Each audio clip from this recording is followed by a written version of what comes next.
Hello and welcome to the Respectable Professionals. I'm Paul. And I'm Kate. And we're glad to have you here.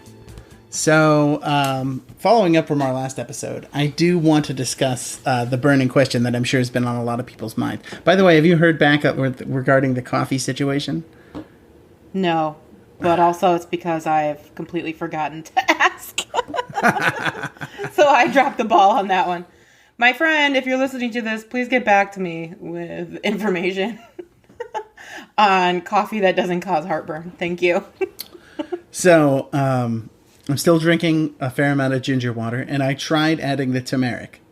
And I gotta tell you, when you described that to me, I thought it sounded disgusting, because, I do like Indian food, and turmeric is a big part of Indian food, and that's why we have turmeric in the household.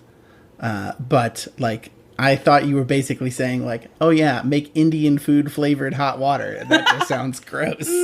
Yeah.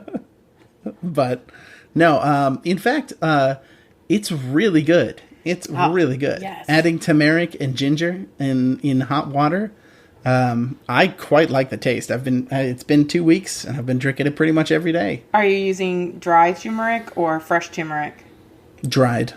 I don't have fresh turmeric. Well, at our fancy grocery stores, we do have fresh turmeric. And I'm always tempted to buy it, but I would be like, what am I going to do with this? So I've never actually bought it. But it's comforting knowing it's now there. You want me to go to one of the bougie grocery stores in town, which I never go to, and see if I can find fresh turmeric. Well, actually, it's at the bougie grocery store, which in Portland is New Seasons. But also it's at my Fred Meyer, which is the Oregon version of Kroger. We just like our turmeric here in the Pacific Northwest. Maybe I haven't looked for it. Because we have I didn't really even know what fresh turmeric was available. From all of our hiking. Do you feel like your joints are much less inflamed now? I have no difference there. Okay. Also, I'm not 87 though, so. Well, that's true. Sounds good. Well, I'm happy to contribute to your Lenten beverage consumption.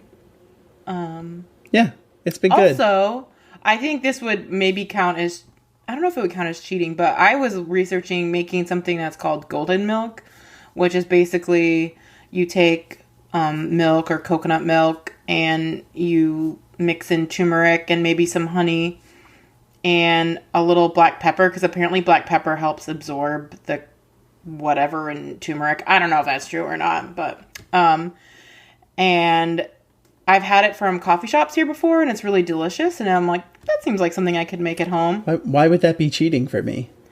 I don't know, because it sounds too delicious, and you're cutting out all delicious beverages. I'm just cutting out everything that could cause heartburn. Repeat, all delicious beverages. That doesn't cause heartburn. Well, I'll send you a link, or Google golden milk, and you'll see. I gotta tell you, it does not have an appetizing name. It doesn't, but I've had it before where I don't even think they mixed chai or espresso in, and it was good. It was good. Like frothed milk? Yeah, like warm milk, turmeric, honey. I don't know if anything else sounds is like added. a bedtime. It is. You're supposed to drink it before bed. Oh, okay. So, also following up on the COVID front. Yeah. I don't know if you saw the controversy. This was actually before we recorded last time. I don't want to say it's a controversy, as it was just something that was made about a big deal about for a week and then went away, which was the double masking question. Joe Biden was seen double masking. The CDC came out with a report, masks don't work, you need to double mask. Oh yeah, I did hear about that. But did they recant that, and now is it? I don't know if they recanted it. I don't. But I just wanted to ask you. In Indiana, the pandemic is effectively over in the minds of Hooters. I went to a playground with my kids yesterday, and it was pretty crowded, I got to tell you. But maybe a quarter of the parents were masked. None of the kids. Not a single child was masked. No. No. That is not what it's like in Portland. I wanted to know, though, because obviously with that situation, I'm never going to see a double mask. Like, the idea of seeing a double mask in Indiana is completely absurd. But have you in Portland seen a double mask? I have seen double masks. Okay. Recently. Wow. No kidding. Yeah. My boyfriend and I went to the coast, to Cannon Beach this past weekend, which was, I guess, our first. We were more tourists. We did go out and about and do things where we've gone to the coast previously, but like not left our. Did you double mask? Airbnb? No, I single mask. Okay. I have double masked before, but in the airport and on an airplane. This was back in October, when I was still brazen enough to do air travel. It did give me the whole thing did make me remember back to the beginning of the pandemic, back in like late March when this whole thing was happening. Mm-hmm. And do you know why? Do you know why they want double masks? No, I do or not. why single masks were? I always thought single masks were ineffective, but like surgical masks are multiple layers of different kinds of fabrics on top of each other. And I know this because back when this whole thing was starting, you know, we tried to buy masks, but all the masks were in China, and so you couldn't buy any. And so I've gotten to this situation where, like, well, maybe we can make our own masks. And so I started looking into. I went to, you know, like a good patent attorney. I found the patents for surgical masks and really got into the details of how they're made and what kind of fibers. Detailed enough for you to actually make the mask?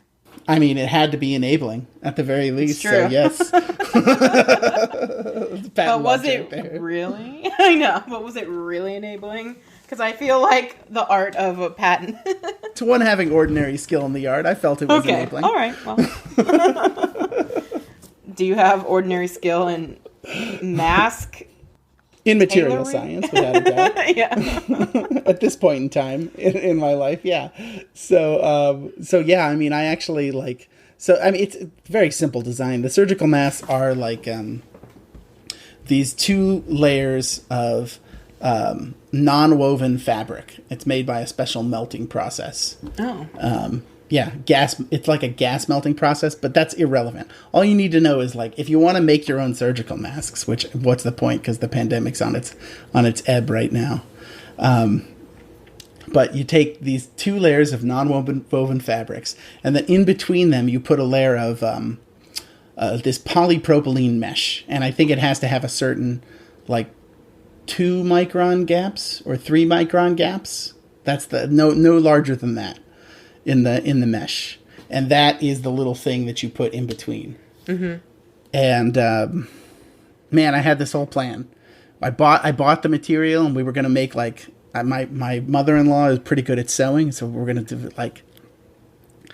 make these masks, and they're gonna be machine washable. And then the polypropylene, the reason you can't wash or reuse surgical masks is because the polypropylene mesh doesn't survive washing. Oh. So it's like, take it out.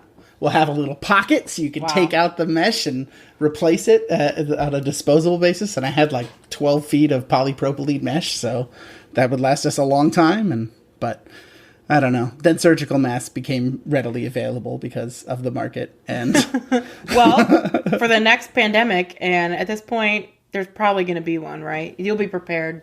Yeah, I've got the materials. Maybe masks will always be readily available now because we're all primed that, oh yeah, pandemics happen. Yeah, well, I think, honestly, we're probably going to be, like, taking it. We'll see. I do think, well, I've said this multiple times before on the show, I think we're going to take up the Asian mentality. I think the whole world is going to take up the Asian mentality. If you're coughing or show any symptoms, you're just wearing a mask. I mean, now that we're all used to it, I feel like that's only the right thing to do. And I mean, it's pretty considerate, you know. Now, I mean, I feel like back in the day, people were like, oh, that's weird. They're wearing a mask. They're on the bus. But now it's like, oh, that's so thoughtful of you to wear a mask. Oh, man. But anyways, so that's all I had to say about that. That's all I had to say for follow-up. Just gave me little memories. If you ever want to, you know, if another pandemic happens, if anyone wants to partner up with me in a in a surgical mask making business where we'll make them like the masks which the design I hate. But like the little, it looks like a bandana. I don't know what that is. Oh, yeah. I always wear just a surgical mask. I wear masks that look like surgical masks, but they're from Old Navy, that are made out of, do I have one by me? I don't. That are just made of probably leftover Old Navy material. Cloth masks. Yeah, not effective. Well, I haven't gotten COVID yet. Yeah. Knock on wood. Of course. But I mean, like, once again, the whole point is that the mask is not protecting you. Or the mask is not protecting you. It's protecting everyone from you. Yeah. And also, I rarely leave my apartment these days, so no one needs to be protected from me. I need to be protected from other people. Right, of course. But that reminds me, I purchased many of my clothes from the fine garment retailer of Old Navy, and some fashion designs that I've seen as a result of the pandemic are these like hoodie sweatshirts that have like a mask sewn in or like a neck gaiter sewn in that you like pull up. God. And I saw that and I was like, that's depressing. Yeah. Yeah. The United States starting to look more like Saudi Arabia by the day. Like, I don't want a mask to be a permanent part of my attire. That said, I do, if I'm going somewhere and I'm going to see other people, sometimes I may color coordinate my mask with my outfit. But I'm not ready to incorporate the mask into my wardrobe as like incorporated as a part of a sweatshirt. That's just like too far. It's too depressing for me. Yeah, it's too much. It's too much. Yeah. Anyways, so moving on to happier topics. I don't know if this is a happier topic, but Kate, what we have talked about Prince Harry and Meghan Markle in the past. Yeah. In episode 6, we covered their engagement, and I feel like we've talked about them since, but I could not find any evidence in the show notes or anything like that. If I recall, my opinion from episode 6 was that I had a generally favorable view of their engagement. And I remember specifically talking to you about comparisons the British media was making between Meghan and Kate that were pretty ridiculous. That's all I really recall from our conversation. So that was when she was pregnant. Oh, see, okay. This is I swear we talked about that on the podcast. I'm certain we talked about it since, but I have no idea what episode. If some enterprising listener wants to direct our attention, because I do remember that conversation too. But yeah, I don't know. Maybe we just talked about it offline. Could be. Maybe it's in a lost episode that was never published. Could also be. We have a handful of those now. I know.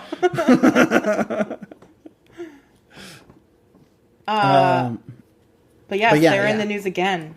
Yes. Because they recently did a sit-down tell-all with Oprah, of all people. I feel like that is like a really big get in terms of tell-all interviewers. Anyone who's doing an explosive interview. I mean, they're in the royal family. You want someone like Oprah, Barbara Walters. That's the end of my list. I don't know. Who else would you want? I mean, Oprah is the person to get. Yeah, you don't want. No offense, George Stephanopoulos. No, Oprah's a step above. Especially on incredibly trivial topics like I don't know, baby bumps and things like that. Like Oprah's the go-to person. And from what I saw in the first half of the interview, Oprah's pretty damn good at doing that. It may be topics that I don't find at all interesting, but I have to admit she's a very good interview. She's a talented and very wealthy person for a reason. Yeah, my favorite is Oprah basically, well, we'll get into the interview, but there's a few times were Oprah's facial expressions, and then just how she would say, "What?" I was like, "That's golden." I mean, that's totally her one of her signature things, isn't it? What? Like, that concerned and slightly shocked expression of. And I was like, "Oh no, Oprah is perturbed by what you just said." But so they sat down with Oprah to talk about quote unquote. Actually, I don't know if there was like an event that precipitated this interview, but it's sort of like a culmination of a bunch of media coverage from both British tabloids, and then I guess U.S. coverage of British tabloids covering Meghan Markle and Prince Harry. They left the royal family. Well, they didn't leave, but they like sort of stepped down as senior royals. I actually learned some stuff through the interview that there's like working royals and non-working royals, and there's like senior royals, I think, which may be synonymous with working royals. I'm not sure, but there's a hierarchy. Well, obviously there's a hierarchy, but in terms of working royals or like being affiliated with the royals, this is the hierarchy distinct from like, oh, you're a prince, you're a duchess, blah, blah, blah. So they, because of all basically the vitriol and coverage that they were getting in the UK, they're like, oh yeah, we're going to move to Canada and take a step back. But then they still endured a lot of negative. I thought they were in California. They are now. I think as of last year, they moved to California because it just basically didn't stop. But the big issue, which you learn from the interview, is that one of the main reasons that they left, well, there's a few reasons, but like the big takeaways from the interview, or what the headlines were coming out of the interview. One is that due to this like extremely negative and racially charged coverage by the British press, and also how the firm or the institution of the royal family was handling it, and also while she was pregnant with Archie, was suffering severe depression and was experiencing suicidal thoughts. That's probably one of the big takeaways. And secondly, one of the big reasons why they left is because, whether it's due to racial bias or whatever, because what the royal family said is like, oh, they're stepping away from being senior royalty, so therefore they don't get the benefits of security, blah, blah, blah. But basically they're like, we're not providing you security. And so they felt unsafe because, I mean, if you just look at the media circus around them, it's like, if anyone needs security, you know what? That family might need security. Or I guess I feel like we would call that like Secret Service type security. Like, I feel like that's like the type of what the UK government provides. And so those were like sort of the big bullet points that basically, and that all of this negativity that Meghan suffered was like due to either explicit or implicit racial bias and racism. Harry gets security. No. He's in the lineal line of succession. No, he doesn't have security now, according to this interview with Oprah. I thought it was the fact that Archie didn't get interviewed. That was part of it, but even Harry doesn't have security. Wow, that's surprising. Yeah. That is surprising. I mean, I did get to the part where she was upset that Archie didn't get a royal title. But so that... I mean, I already knew that, like, of course she didn't get it, because it's the great-grandson of the Queen. Paul, let me stop you there. Sorry. Let me stop you there. Okay. Archie, like, should, or it would have been protocol for him to get a title, but they told them that he wasn't going to get one. But also, she's like, I don't really care so much about the title, but getting the title means that he gets security. And also the issue that, like, well, why wouldn't he get a title, but all the people of equivalent rank do get titles? And to her takeaway was like, because there's this implicit racial bias that Archie is is mixed race. So I do think the British press does disagree with that. Apparently, there's a 1917 law that said that restricts who gets titles and who doesn't, and that it's not a protocol issue at all. Archie probably will get a title when Queen Elizabeth finally passes away. Yeah. But the only people who get titles are the the grandchildren of the Queen, and also if you are in direct lineal succession. So William's kids all get titles. Yeah. But like if you look at like Prince Andrew's grandkids, they don't have any titles. Yeah. But Prince Andrew's kids do. They addressed that, but unfortunately I watched that last night and I don't remember the particulars, but they did discuss that law. And she said, and I don't know if I'm framing this correctly because my memory is fuzzy, but she said that there was like talk of repealing that law, like partnered with discussion so Archie like wouldn't get a title. I think that could, not the royal family, but like maybe the British tabloids were talking about that law. So I mean, honestly, it sounds very confusing. Expecting the British tabloids to behave well is like, I don't know what. Honestly, I don't know what you could expect. I feel like what I've learned in the past few days and following the story is that I thought like the U.S. paparazzi were terrible, and I'm sure they are. The British are so but it's like, wow, the British tabloids seem some of these headlines, and these are the headlines I cited in our earlier episodes. Like it's like, wow, these people really went out of their way to find ways to criticize Meghan, and. Yep, that's what they do, man. That's what they do. Just like, and to be perfectly honest, like when I lived in the UK, they did that about Prince Harry every single day. Every single day. So Harry's been a favorite target of the tabloids probably since he's been alive. Yeah. So honestly, it does sound like a terrible machine to be caught up in. So yeah, I mean, yeah, I guess I've been like reading coverage and some people were like, oh, Meghan should have known what she's getting into, blah, blah, blah. It's not racism, blah, blah, blah. That's just how royal families are.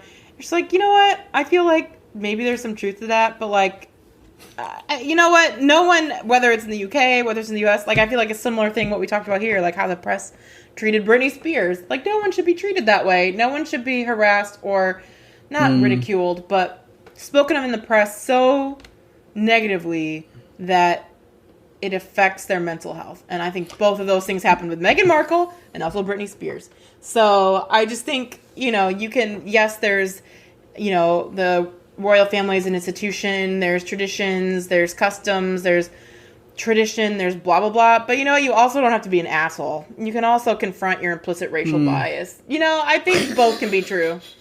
Both things can be true. I mean, I actually think, I think you're right in that it's good not to be an asshole. That is always a good operating policy. But at the same point in time, like, these institutions have developed in such a way, and you see the same thing in Hollywood. These institutions have developed in the popular culture to such a, like, cancerous degree. It's absolutely horrible. Like, how can you ever expect these people to behave? These are the people with the lowest moral caliber in our entire society, next to like pedophiles, I guess.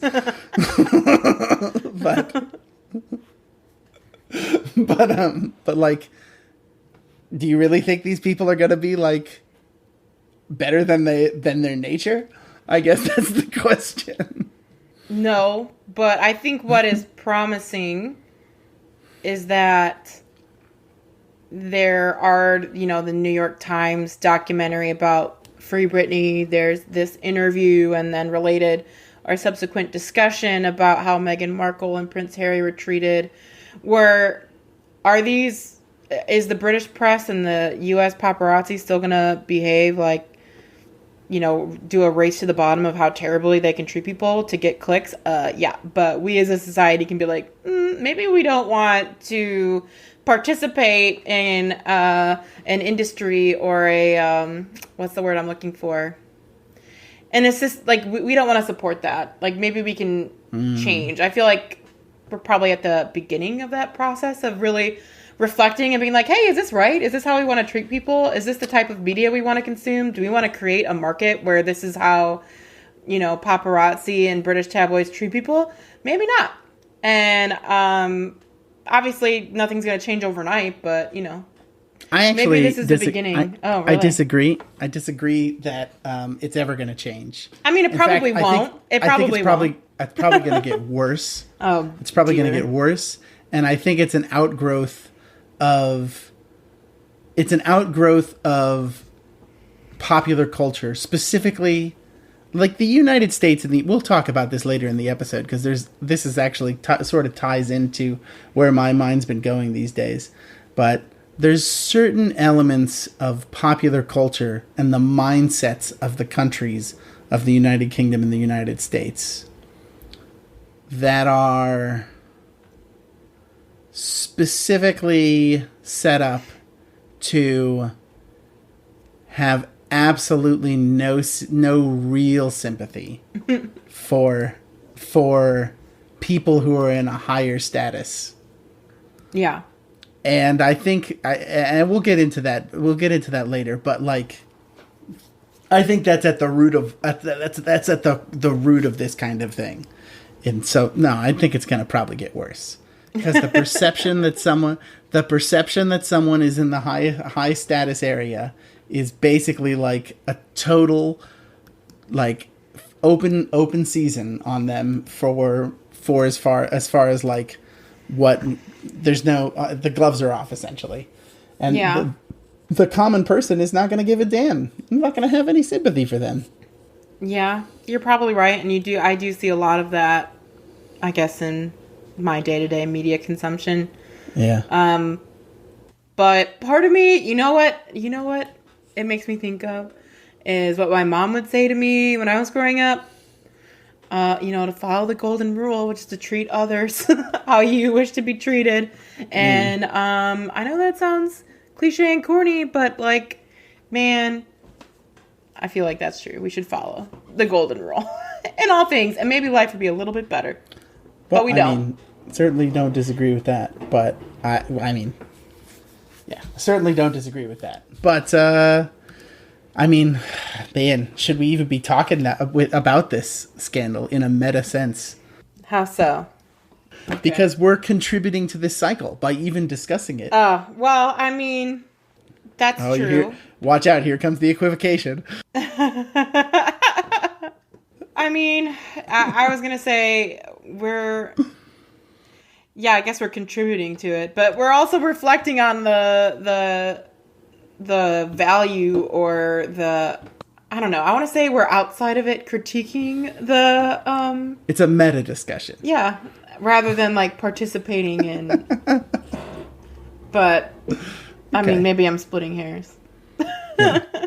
Yeah, honestly, like, I'm not really concerned with the details of the accusations and the tit for tat. I find some of it entertaining. I find the Piers Morgan side story to be hilarious. Piers Morgan.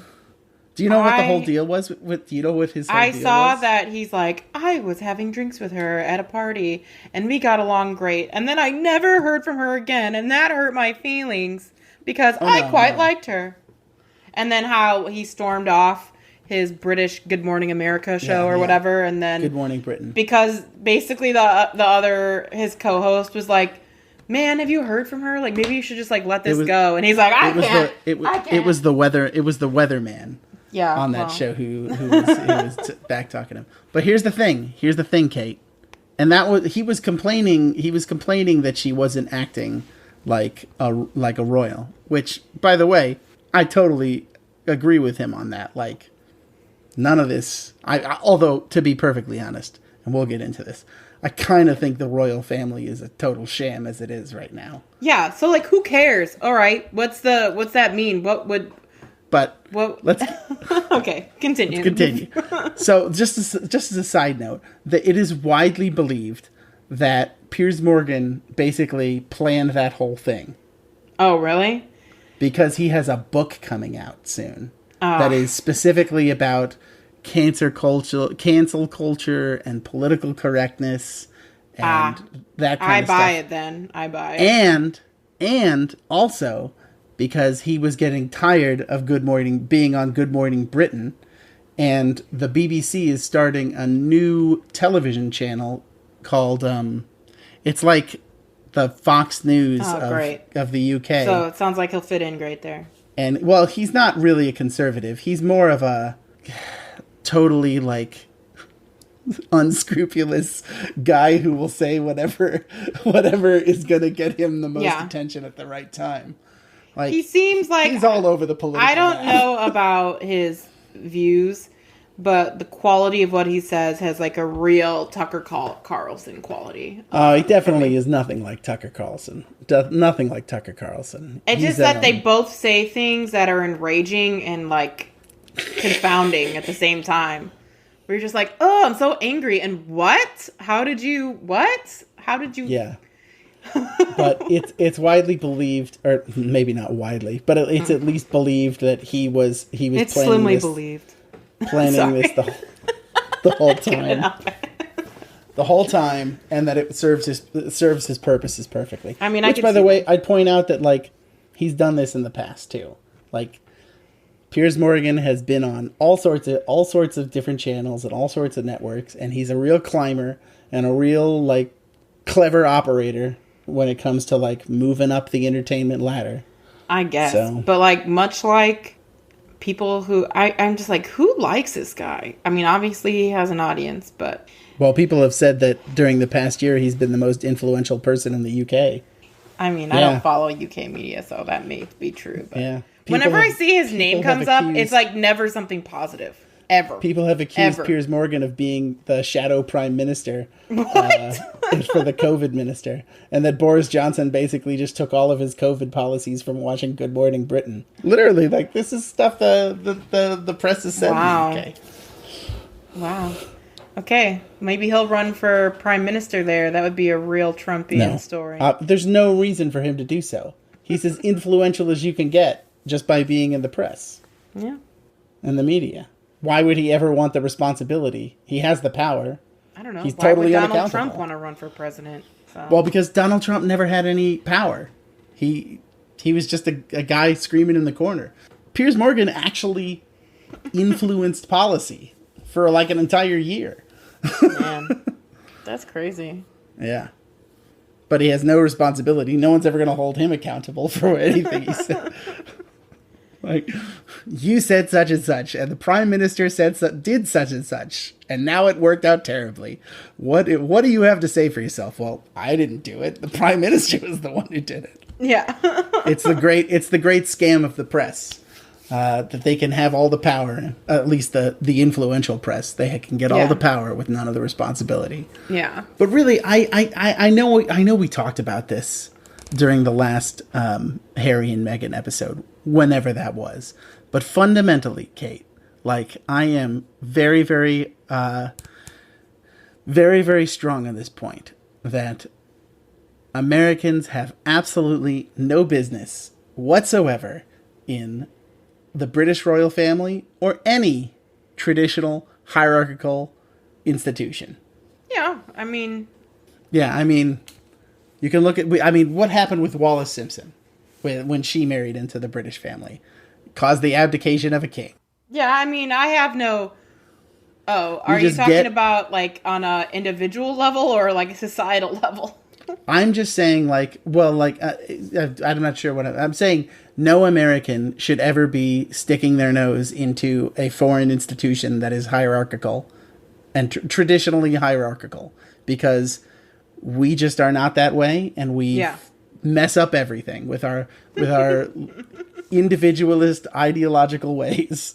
Yeah. Like, it is how we are. It is how we're programmed. Yeah. So I can see, like, probably a lot of the tension, like, just one thing of many that contributed to Meghan Markle's experience is just not, being an American and having an American perspective on, where, you know, in addition to the implicit bias and racism that she no doubt suffered at the hands of the royal family and British media, but still, that, as well as, like, American values of individualism and not having all of this, like, pageantry around our government is probably... didn't make it easier, I'm sure. Well, I would say, so, like, I really keyed into at least a couple of her statements towards the beginning where she was like, you know, I never really looked into what being in the monarchy, right? I just sort of imagined it would be like a fairy tale, and I was surprised when I was meeting the royal family, and it wasn't just like meeting another celebrity in Hollywood. Yeah. I was like, duh. Like, if you had looked into the monarchy at all, if you had any, well, I should say, even if she had looked into it, she probably would not have stood it, because once again, Americans don't belong. Americans are not built for these type of structures. Yeah, like, the concept of yeah. I can totally see her perspective of like, oh, I just thought it was like meeting a celebrity, but also you just have to curtsy because we're in the UK and that's what you do. You know, I don't. Yeah. I sort of would also. Oh, she did say something about, I guess, yeah, the curtsying, like, oh, you have to do that when no one else is there. I can kind of see your point. Like, there's no one else here. This is your grandson. You really want me to fucking curtsy? Okay. Like, I can kind of see your point. But here's the thing, though, that the point of the monarchy in the UK is it's an institution that is the top of the country, and it is not something that is just like, oh, I get to live a nice little life. It's a duty. It's a duty that you're born into, and it's a lot of work and responsibility and hardship, as well as being incredibly rich. Yeah. But like, you do not get a pass on that on that just because you're, you know, a flowery individual and you want to go your own way. And those two things, like, can you even imagine an institution like that in the United States where because of the way you were born, you have to follow? There are just things you are always expected to do. No, it does seem sort of like the modern equivalent of, like, you know, watching, like, I always think watching, you know, like Jane Austen movies or movies that take place in that time or stories that take place in that time, and you're like, oh no, I was alone with a man in a garden, my life's gonna be ruined, like that type of like quaint drama that now isn't drama. I feel like those are the same types of like rules that are like in regular life stupid, but like you have to follow these customs in the royal family, like, oh, you gotta curtsy in front of the queen even in private because otherwise you're disrespectful and the British media is gonna say all these mean things about you. It's like, what? Who cares? Yeah. So I do feel like there's like these arbitrary rules that, in like, for most people, like, are meaningless. Not meaningless, but just like trivial. But like they're forced to follow because of their position. Because it's the way it is. And it's the way it has been. And you don't overthrow tradition in a hierarchy, in a traditional hierarchy. I mean, this is yeah. But and it's not the way we as Americans work. I will agree that I was a bit skeptical, and she's like, I haven't looked anything into this at all. And it's just like, okay, I think I should see what Meghan Markle's age is. I think we're of similar age. Oh, actually, she's older. Okay, she's 39. So I feel like there's just no way. I just am not buying. She had no idea. I just don't buy it. I feel like everyone my age and older, I feel like, has some understanding of or knowledge who's an American, of who Prince Harry, who Prince William is, who Princess Diana was, who Queen Elizabeth is. That is just stuff that is like that everyone who exists and consumes any sort of media would pick up. Not intentionally. I never went. Yeah, I was like never really interested in that growing up. You know who they are. But I know who they are. And I've seen movies like The Prince and Me with Julia Stiles. And, you know, I would I would have like a basic understanding. Hold on, so, like, that's not what she was saying. That's not what she was saying she didn't understand. What she was saying she didn't understand was the obligation that is involved. Yeah, I would say I understand the obligation. The severe obligation. From movies like The Princess Diaries and The Prince and Me. Okay. I mean, we've watched the Christmas movie, The Prince. A Christmas Prince? A Christmas Prince. We watched A Christmas Prince, and that was all like, that was very much the stereotypical fairy tale princess thing. It was like, I just feel like there's the like duty an obligation. There's some like hand waving towards duty and obligation, but like I know, but it's like mentioned and factored into like literally every rom-com that deals with a normal person and a royal. Oh, it's my duty to do this. It's my duty to do this. It was in freaking the movie with Vanessa Hudgens. Like, it's... Right, but it's always just hand wave. It's not like... When you're actually like a royal, it's like 99% of your life. Yeah. If you had asked me... Look, and I like fully support Meghan Markle. I fully do. But I'm just saying, I feel like as... how old was she when she met Prince Harry? Like 34? 30, like, I don't know. I feel like I would be like, oh yeah, I'm signing myself up for like a life of appearances, tours, and working for various charities. That's what my life will be. But also, maybe I don't comprehend the insidiousness of the institution and like all the stupid trite traditions that you have to put up with and all the like abuse from the media. Like maybe that wouldn't fully sink in. And everything you have to do has to be in the aspect of making the royal family look good. Yeah. So because you represent the country. Yeah. But like, I don't know. I feel like she did get that. But what she didn't get or understand is why they didn't do any more to redeem her image in the eyes of the British tabloids. Like, yeah, I don't know enough about that. I don't know enough about that, and I certainly haven't heard their side of that. So I wouldn't cast judgment. But I was curious about that. I would love to hear an explanation. My favorite response so far is that Prince William was out somewhere, and they were like, oh, Prince William, what do you think about the interview and the allegations of racism or whatever, and blah, blah, blah. And he's like, oh, yeah, well, I can say that we are very much not a racist family. Thank you. It's just like, wow, that's like the worst. I mean, that is honestly what you should say. No, it's not. Nothing more. Nothing more.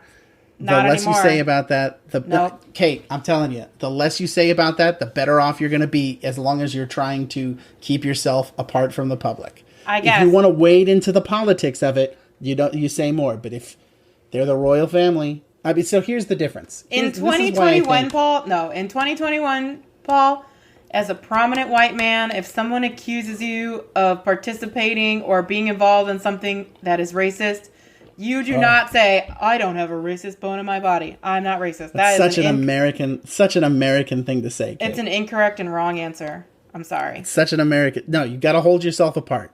Minimal engagement with the public. Yeah, but he could just say, I have no comment at this time. That's fine. You could say that too. No, we are very much not a racist family. It's like, that's easily disproven. I think that's perfectly acceptable. I do think the better choice, and this is why I think that, like, and this is why I do think that Elizabeth II has not been the best queen. I don't think she's done a great job of keeping herself and her family apart from the public eye. Yeah. Whereas, like, if you look at other royal families, like the imperial family in Japan, like, they're solid, man. You don't hear anything about them. I know. There are other countries that do have royal families, and we hear literally nothing about them. And the Thai royal family, which, by the way, has a lot more power in Thailand than the actual. By the way, did you know that the king of Thailand is the richest royal family the richest king in the world? I did not know that. I also did not know that Thailand had a royal family. $31 billion. Damn, okay. They made some good investments. That's just... Yeah, I know. I was amazed. Like, good God. But, I mean, like, no controversy there. They keep that royal family tight. Yeah. And that's the way it should be. I mean, if you're going to have those kinds of an institution, it's got to be a respectable institution. Otherwise, it's not serving its purpose. Yeah. So, I did want to talk about the purpose of monarchies or hierarchies within society and, like, what role they at least used to play. Okay. Because I just happened to be reading something earlier this week, and it was like that moment where American mindsets comes face to face with, like, actual traditional societies. and how non-American minds work, which is I'm sure you know this because I've talked to you about this many times, but like I happen to read a lot about a country that no longer exists called Champa. Mm-hmm. It used to be a country that existed in central Vietnam, what is now central Vietnam. Lasted for a very long time. They were Indianized. They were Hindu culture, but eventually they were conquered by the Vietnamese over the course of a few hundred years. So in 1817, the Vietnamese finally decided to completely like take control over the last enclave of Champa. And when they did that, they decided they were going to like eradicate Champa culture because they had their reasons. They had their reasons, and most of them were security related, but it was still pretty brutal. But I was reading this academic paper talking about like the things that the Vietnamese did when they in the 1800s when they were taking control, and how they went about like eradicating the Champa society. And they did things like classic things like, they forced all the Champa men like, hey, you need to bring in quotas of lumber, so we need you to go out into the forest and bring back and chop down trees for X amount of days of the year. And because they're out in the forest, they can't tend their farms, so the families have to hire native Vietnamese people to come in and work the farms, and then they become indebted to the Vietnamese people. And so it's just this spiral of like economic deprivation. It's pretty awful. And then they also like one of the other things they did was they forced the Champa religious leaders, who were mostly Hindu but some were Muslim, to publicly consume beef in the case of the Hindu ones, or pork in the case of the Muslim ones. That's mean. Which is it's a cruel thing. Yeah. But the other thing they did, and this is what a lot of the article was on, and I will link it in the show notes, was they made it so that the Champa villages and settlements, because the Champa were a Hindu culture, they were a caste society. Mm-hmm. They had the typical, the Brahmin, Kshatriya, Vaisya, and Shudra castes, the Shudra being the lowest. Mm-hmm. They made it so that the Shudras were the only people who could administer the towns or settlements, the lowest caste. And when I was reading that, I was like, oh man, like the American mindset in me was like, oh, this will be interesting. Like, they decided to subvert the caste system. That's a very progressive thing for them to do. Yeah. But by far, like I was shocked to find that this was by far the worst thing that the Vietnamese people did to the Champa. Almost universally agreed. Because, one, the Shudra people, the new administrators, they owed everything. They owed their entire position, not to their own people, but to the Vietnamese. Yeah, yeah. And so they were just ruthlessly corrupt against their own people to accumulate as much wealth as they could and to make their Vietnamese overlords happy. And before they were done, before they were out of office. And the other thing, which was by far the worst, was the upper classes of the Champa society, the Brahmins.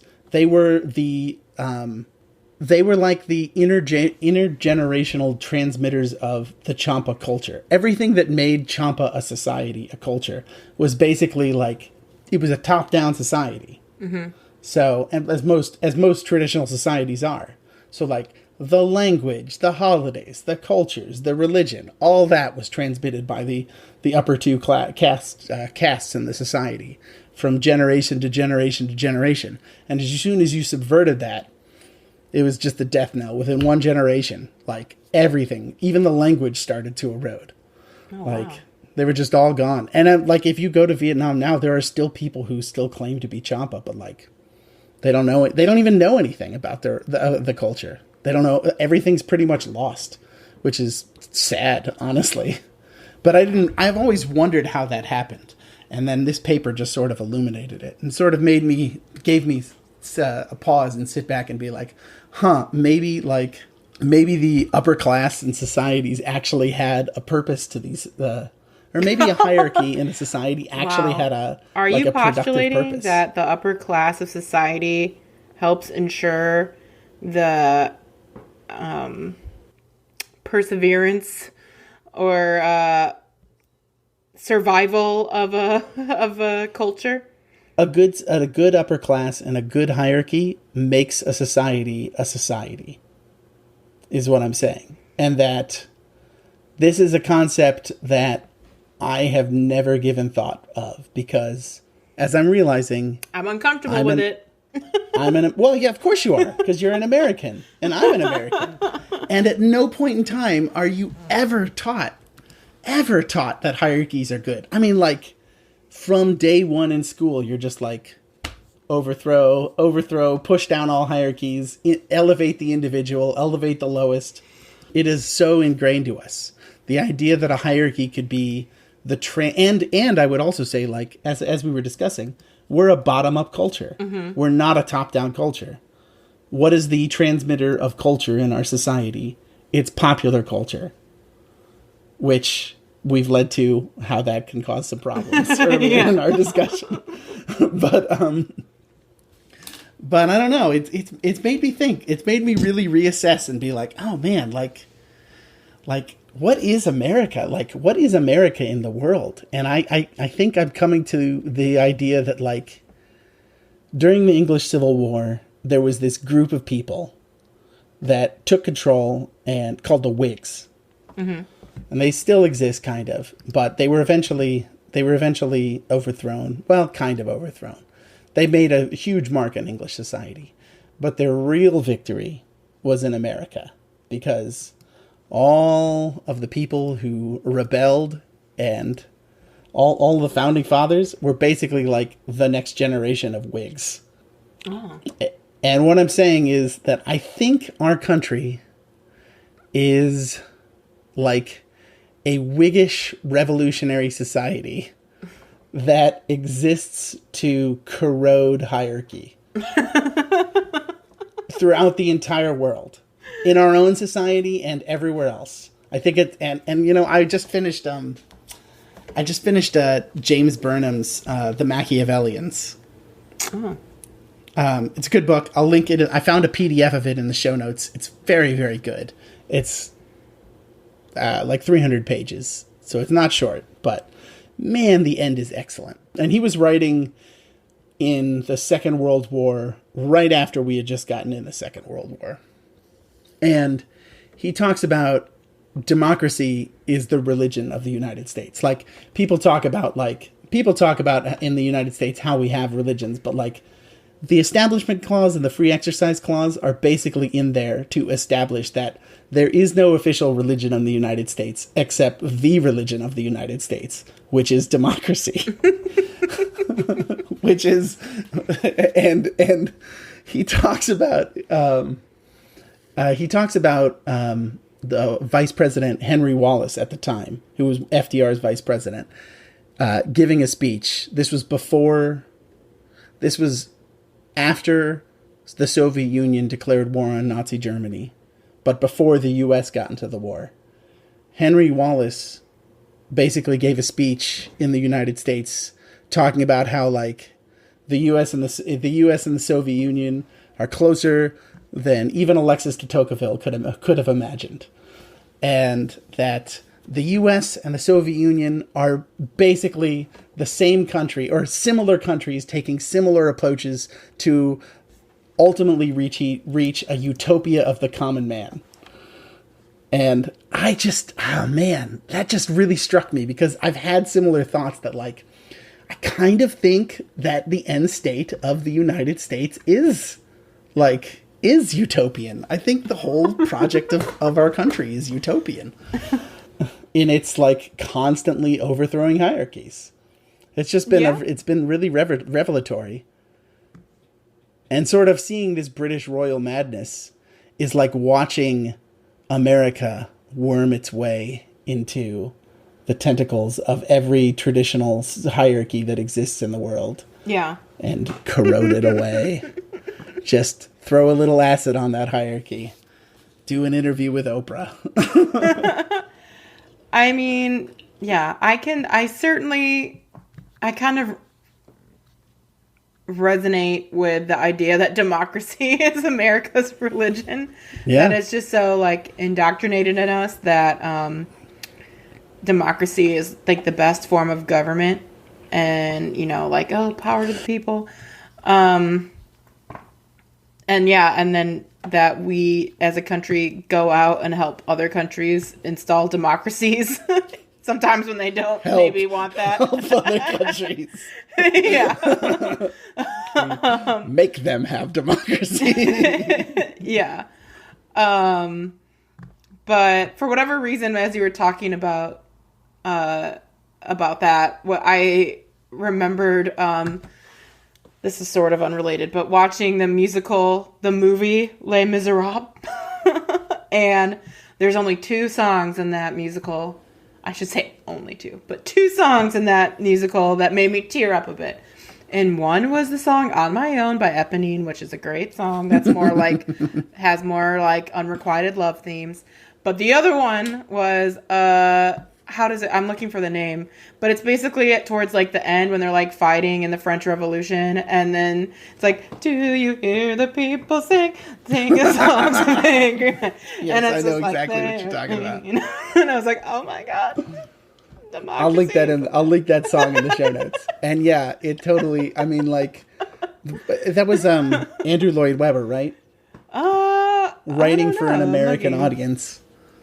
I don't. Claude Michael Schoenberg. Okay, never mind. I take that back. That would have been great if true. That would have been great if true. He has no connection to America whatsoever. Yeah. He's a French director. Like, I mean, I think the French also probably are cool with overturning hierarchies in a very different way. In a very French way. That's the difference. They beheaded their royalty. Huh? So what? So they beheaded their royalty. Yeah. I think the French and the British approach democracy in very different ways. But you're right, there are some similarities. But anyways, well, I don't think we don't need to behead a monarch because we don't have one. Thankfully. Yeah, I mean, like, I started thinking more about this. I mean, you can even see it in the foreign policy of the United States. Like, what happened? What did we do? What was the first thing we did after World War II was over? We rebuilt Germany and Japan into basically model images of ourselves. And we I was going to say graciously allowed the Japanese to keep their emperor. Had a lot of babies, but that's also true. Yeah, I'm thinking from policy standpoint. We rebuilt Japan and Germany into models of ourselves. Democracies like ourselves. We basically forced every nation in the world who wasn't part of the Soviet Union or wasn't aligned with the Soviet Union to embrace free trade, flattening the world, forcing even economic hierarchies down as you had the international competition. And we forced decolonization. Forced the entire all of Europe to decolonize. Which, I mean, it's just, I mean, in some ways you could say all of these things are very good things. Because obviously, I mean, well, I don't want to say colonialism was a good thing, but as we did discuss in the Now Gone episode, like, at least it served a purpose in Burma. Whether that purpose was better than the harm is another question, but it did serve a purpose. But in most places, it was purely exploitative. And, I mean, who could say that free trade wasn't a good thing? It's very hard to make that argument that it wasn't. I mean, look at us now. Like, Malaysia, a country that 30 years ago, people were making jokes about sweatshops and the absolute dregs of a third world economy. It's now like almost a first world country because of free trade. And China is the same time. More people have been brought out of poverty through basically America's system. But at the same time, what has that system done except basically spread popular American culture throughout the entire world and flattened the world's society to a great degree. Yeah. Well, that just sort of reminded me of the Borg. Because we just go around assimilating countries. Not dissimilar. I know. Not dissimilar. I love that comparison. In many ways, I mean, we are kind of. We're just like, I mean, we're never going to be happy until everyone is perfectly equal. And we've flattened society as much as it can be flattened. That is intrinsically America's goal. Yikes. If I can just circle back real quick to our discussion of the song, Do You Hear the People Sing? Yeah. I just happened to look at the Wikipedia article on it and did a double take when I saw at the end of the article, Use in Politics. On September 16th, 2016, during his presidential campaign, Donald Trump used the song in a rally in Miami under the parody title La Deplorables, a response to Hillary Clinton's controversial Basket of Deplorables label. And damn, you're telling me a me populist would use that song? I can't imagine. Makes me sad. And I'm like, oh, now I feel gross for saying I thought of that song. Yeah, but anyways, all right. Well, that'll just bring me to my last topic of discussion. All right. Well, in the comments, let me know. Let me know if you see this in other ways. If you see this anti-hierarchical force that is America rending its world, or if you think that we're wrong, or if you think that I'm wrong, please let me know. Because honestly, the more I look at it, the more I think yeah, the United States and the Soviet Union were pretty similar when you get down to it, as far as their ideological end goal. Their methods were quite different. Methods were very different. America's was much, much more successful in both the ideological sense and the power sense. But oh yeah, my last question here. So I just had another thought. I was in the shower one morning. And I was thinking about 2024 and who the Democrats were going to run when Joe Biden inevitably decides that he... What? Yeah, because I was like, Joe Biden's not going to run. And I just had the thought. I was like, man, Democrats could probably win if Obama ran again. But, I can't imagine anybody else in the Democratic Party who's actually capable of generating enthusiasm in a large coalition. Look, you know who my vote's other than Obama.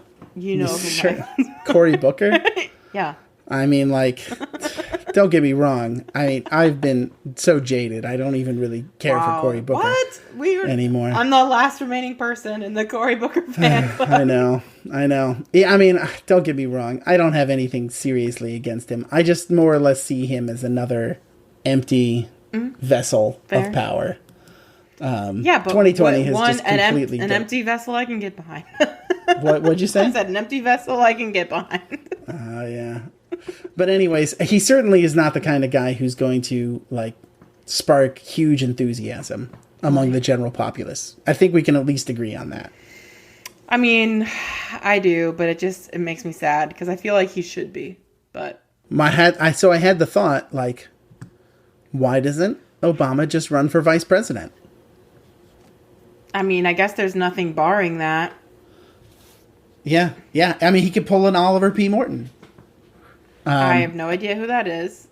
Huh? I don't know. Oliver P. Morton was an Indiana governor who ran for lieutenant governor with someone running as the actual governor, and then on day one of the new governorship after the inauguration, the governor resigned, and that is so wow. Oliver P. Morton became the governor.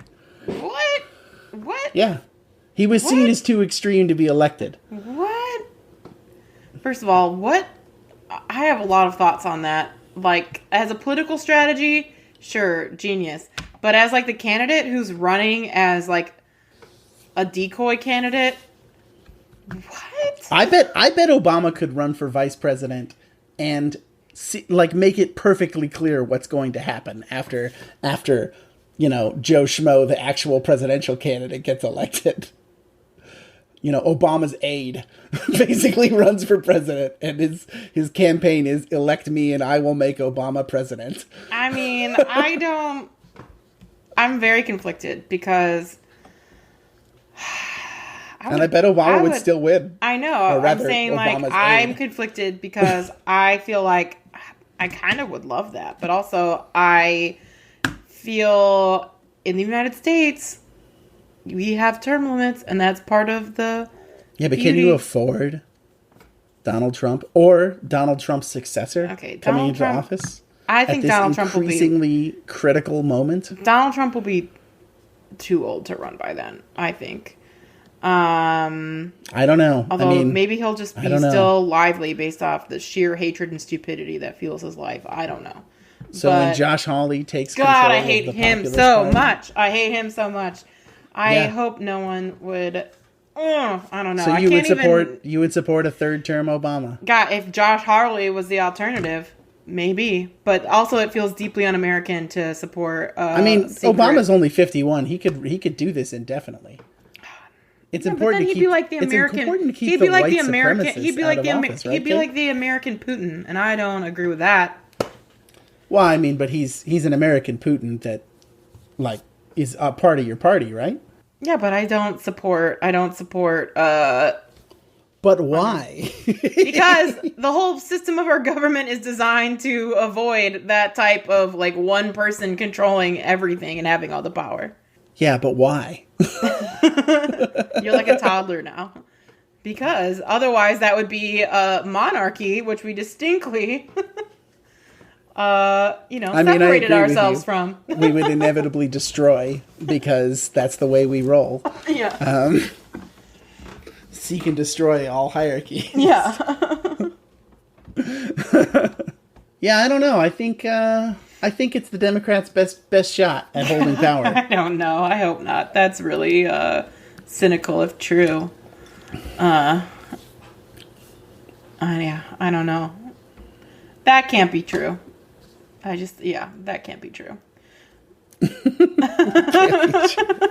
I refuse to accept that. Well, he'd win, though. He'd win. Do I? I don't know. He probably... 51, Obama. Yeah, he'd win. Maybe. Oh, man. And honestly, there's a serious reason why the religious right might actually want him to win, or at least the social right. Oh, because because after a few times of that happening, and when it's perfectly obvious that the Republicans are never going to be in power again, the country will basically just settle down, and maybe the permanent revolution will end. And then we have a de facto monarchy with King Obama. I don't know. Yeah, look at the other countries like us, the countries the Soviet countries or the communist countries, the Soviet Union, China, Vietnam, Cuba. Looking at those countries, are they socially to the right of us or to the left of us? Oh, I couldn't. I would say to the right. Russia? Yeah, but they started to the left of us, Kate. We've surpassed them in the left in moving left. They haven't moved further right. They've just sort of stayed still. Okay. As soon as they consolidated power. So if you're a social conservative and you just want things to sort of settle down and calm down, dictatorship, even Obama dictatorship might be where you want. No, a social conservative would never go for an Obama. interminable presidency. Of course. I did check the amendment, and is it the 22nd amendment? No, I can't remember which amendment it is. But it does not forbid Obama from running for vice president or from taking office when the president resigns. I feel like if that happened, that would be a Supreme Court case. It's in the text. There's no way they'd be able to do it. You may be right. I don't know. I mean, and one of the other things, just for the record, like Oliver P. Morton, is he looked at as a shady dealer, a guy who subverted democracy? No, he's widely regarded as Indiana's best governor. There's a statue of him at the very center of the Indiana State House. Giant statue of Oliver P. Morton. So, like, yikes. Is it really that bad? How can that be that? How can it be so bad? It just feels wrong. Feels very wrong. Oh my God. All right. Well, let's wrap up. That was just something I had, and I just wanted to run it past you. Mostly I just wanted to see your reaction, Kate. Yeah, that last one is just me teasing Kate. You're not going to fool me into agreeing you're not going to fool me into agreeing that a de facto dictatorship is the right direction for our country. Not a de facto dictatorship. It's not a de facto dictatorship. It's just using the process, using the rules to achieve an end. None of that's illegal. None of it's illegal, Kate. Doesn't make it right.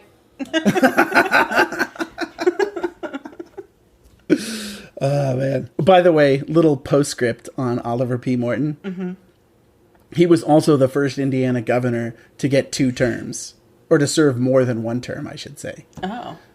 Because there was an amendment in the there was a constitutional provision in Indiana that said governors were limited to 1 term. Mm-hmm. But he, after his first term in office, announced he was going to run again, went to the Indiana Supreme Court, which ruled, because he had stacked the court with his judges, that he could run for a term because he hadn't actually served a full term because of that first day. Wow. Oliver P. Morton, shadiest dealer in Indiana history, but also our greatest governor. Wow. All right. Lincoln's right-hand man.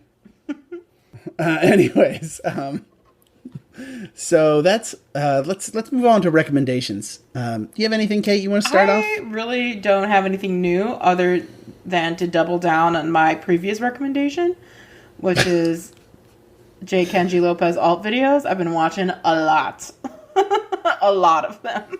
So I have not consumed any new media that I would recommend. I consumed other media, but is it good? No. So that's the only content that I've consumed that I'd recommend others consume.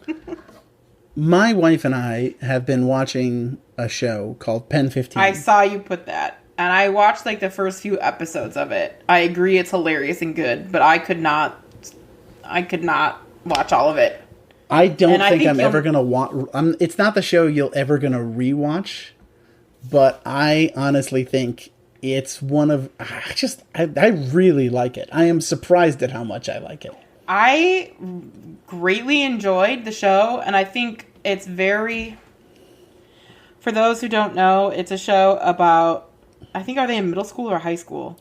They're in 7th grade. They're in 7th grade. That's what makes it so perfect. And the 13 actresses are playing as adults, or playing themselves as 7th graders, but then the rest of the cast is appropriately casted as like that age, like, however old you are in 7th grade, which is like what, like 12 or something? I don't know. I'm bad. 13.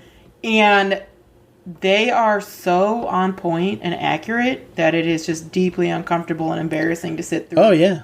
I was like, wow, this is so well done, but this about me. I get like secondhand embarrassment. I usually do too. And I could not. Do too. I could not. Yeah. I don't know what it is, but like for some reason, like there's one episode in particular in the first season that I was just like, oh God, just make it end. That might be the episode I quit on. What? That might be the episode I quit on.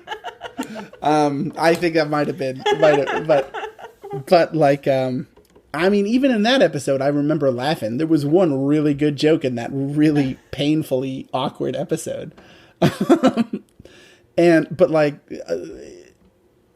what makes the show so good, in my opinion, is the fact that like they are capturing a very, very specific moment in a person's life. Yeah. Because like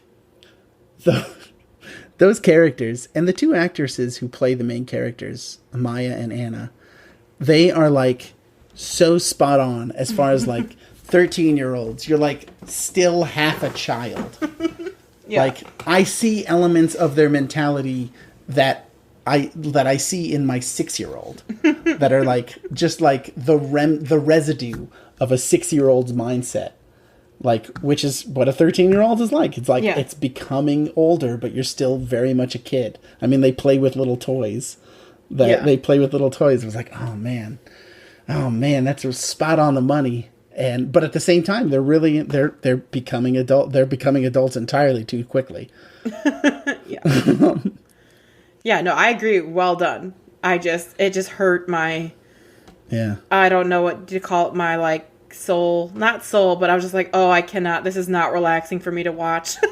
No, I mean, it's very funny. I like, one of the things that I found so interesting is the callousness with which they treat their classmates. They get treated very badly, but they also treat their classmates, especially in the second season, horribly, with utter callousness, the kind of callousness that only a child can really do. And that's why I'm like, man, they just nail that so hard. I might have to revisit it because the second season is better than the first. Oh wow, okay. I will revisit it because I know I was like, wow, this is really good, but because it's so good, it's so uncomfortable. Oh yeah. Like it's worth it. Every single episode has an element that I watched of like secondhand embarrassment where I'm like, ooh. Yep. It wouldn't be that show if it didn't. Yeah. I will say it is not a show for everyone. It is not a show for everyone. If you don't like it, no judgment on you whatsoever. No well, then you don't appreciate art. It's kind of a neat thing. So that's all I have. And thank you much for joining us today. Please, if you have thoughts on the episode, join us on the subreddit discussion thread. All of our links are in the description, and we will talk to you next time. Bye.